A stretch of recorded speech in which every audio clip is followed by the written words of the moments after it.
पण यानंतर चंद्रपुरातून एक मोठी बातमी येते ती पाहूया। जादूटोण्याच्या संशयातून तिघांनी केलेल्या मारहाणीत 67 वर्षीय व्यक्तीचा मृत्यू झालाय। नागभीड तालुक्यातील मौशी गावातली काल रात्री घडलेली ही घटना आहे।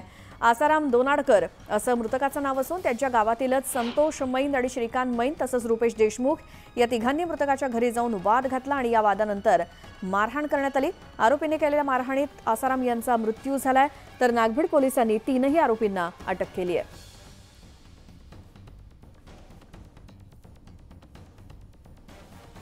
अधिक माहितीसाठी जाऊयात। आमचे प्रतिनिधी हैदर शेख चंद्रपुरातून आपल्या सोबत आहेत। चंद्रपुरातली ही घटना आहे ती हैदर नेमकी कोणत्या ठिकाणी घडलेली आणि काय या सगळ्याची पार्श्वभूमी? चंद्रपूर जिल्ह्यातील जे नागभीड तालुका आहे त्या नागभीड तालुक्याच्या मौशी गावातील अत्यंत दुर्दैवी घटना आहे।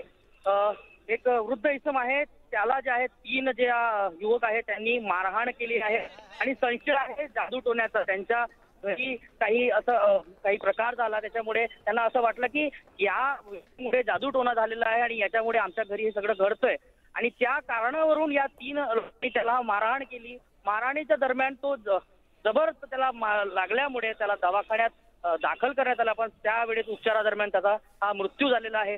घटनेचा अधिक तपास नागभीड पोलीस करत आहेत। बरं हैदर, धन्यवाद या सगळ्या माहितीसाठी।